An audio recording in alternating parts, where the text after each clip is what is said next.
जल्दी ही बता दिए। तो पहला काम मेरा मानव सेवा होगा। उन्होंने कहा कि बस मानव सेवा ही और कोई काम नहीं।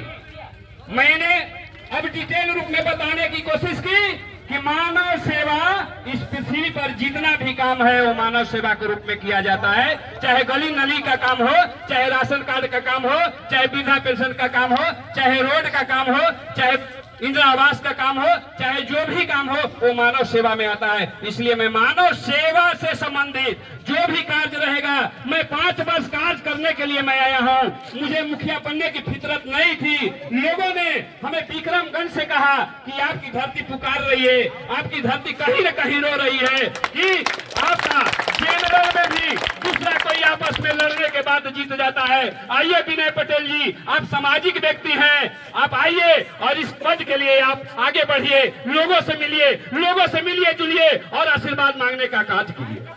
मैंने एक अच्छा समय देखकर, एक अच्छा मुहूर्त देख करके, जब पूरा देश ही नहीं पूरा विश्व जो था संकट के घड़ी में था, कोरोना यानी कोविड-19 का कोरोना काल में, मैंने सोचा कि कुछ लोगों को हमारी आवश्यकता पड़ रही है। लोगों ने कहा कि जो आवश्यकता है उस आवश्यकता को घर घर जाकर के आप पहुंचिए। तो मैंने पहला काम शुरू किया कि मैं कोरोना काल में सैनिटाइजर, साबुन और मास्क बांटने का काम किया कि कोरोना काल से कुछ लोगों की बचत हो, कुछ लोगों का सेविंग हो, कुछ लोग बच सके। उस के कदम आगे बढ़ाने के बाद लोगों ने कुछ कहा, कुछ लोगों ने कहा 15% कि मुखिया हो तो ऐसा। मैंने उस समय तक मुखिया प्रत्याशी नहीं था। मैंने लोगों को मन की बात को टटोलने के लिए चल रहा था उस समय, और जब धीरे धीरे टटोलना शुरू किया तो फिर और समाज सेवा में, आप लोग जानते हैं मैं समाज सेवा से नहीं, मैं भी गरीब का बेटा हूं। हमारा भाई भी किसी के घर काम करके हमको पढ़ाया है, इसलिए हम घर के गरीब का बेटा होते हुए गरीब का जब दर्द देखते हैं तो हमको बहुत हृदय कांपने लगता है, और उस गरीब को दर्द को जो कोई भी व्यक्ति हमको याद करता है मैं यहाँ पहुंचने के लिए तैयार हो जाता हूँ।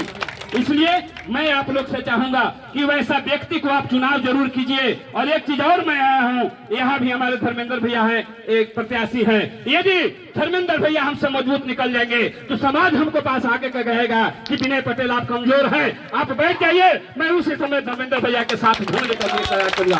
लेकिन यदि मैं मजबूत रहूंगा तो आपसे हथजोड़ी है, विनती है कि आप वोट गंवाइए मत, आप फिर वोट को इधर उधर मत कीजिए। एक आपका बेटा भी है, मैं भी आपके समाज का बेटा हूं, मैं भी समाज के बीच रहता हूं। एक बार